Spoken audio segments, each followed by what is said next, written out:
Congresswoman, let me finally ask you about one of the rifts and concerns in the Republican Party over the issue of anti-Semitism. In 2022, you did speak at a conference organized by Nick Fuentes. He's a white nationalist. He recently said that Hitler is, quote, cool.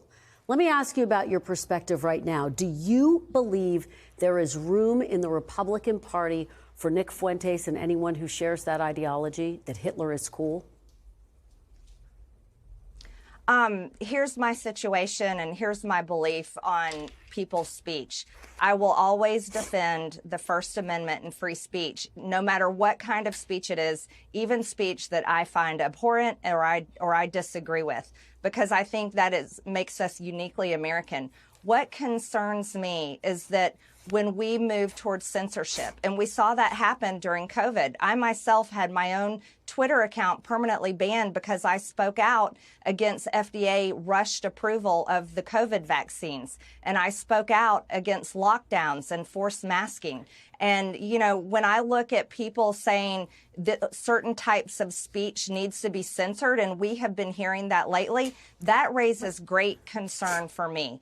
So I think it's something that we have to take seriously. Is as Americans, we don't have to agree with each other, and we certainly can disagree, but we should overwhelmingly agree that free speech must be protected. Well, let me just, during COVID, you did compare lockdowns to the Holocaust. I understand your point about free speech, but let me press you there, because Nick Fuentes has said on his podcast, quote, Hitler was awesome. That's a misquote. Kristen, that's a misquote. That's a misquote. That's not correct. I compared vaccine cards, being forced to take a vaccine in order to be able to keep a job or buy or sell or be able to be admitted to restaurants. I compared that. I was not comparing. The Holocaust was horrible. I'm not comparing anything to that. Let me just ask you, though, because Nick Fuentes has said on his podcast, Hitler was awesome. Hitler was right. The Holocaust didn't happen. He also participated in the Charlottesville rally where demonstrators chanted, Jews will not replace us. Senator Ted Cruz says this is a time for choosing. He says if you're embracing someone who says Hitler is cool, you are complicit in that evil. Do you think Ted Cruz has a point that you'd be complicit in that evil to support or in any way fail to denounce what Nick Fuentes has said? Kristen, I don't know Nick Fuentes. I don't even have his phone number. He doesn't have my phone number. I spoke at a conference of his because it was largely attended by young Americans, and I care about that generation, and I went there to talk directly to them. So I really am not familiar with what Nick Fuentes says, whether it's on social media or his podcast.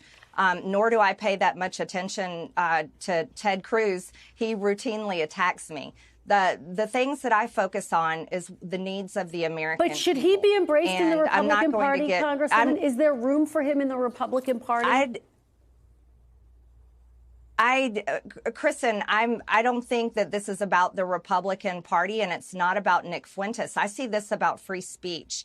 And I'm going to sit here and tell you over and over again, I defend the First Amendment. I will defend free speech, whether I like the speech, agree with the speech, disagree with the speech, hate the speech. I'm going to defend it because I can point to many other people in the Democrat Party that I completely don't like their speech. I can point to members of the press that have written horrific stories that I think are lies, and I can say, I don't like that speech, but I still defend free speech, and I still defend the press having rights to publish stories, because I think that's how you hold the government accountable. And I want a press that tells the truth to the American people, not slants it or paints it one way, but strictly publishes the truth. And that's what Americans really want. So I'm not going to engage in weighing in on who deserves to be where. I'm going to strictly tell you I will defend free speech at all costs.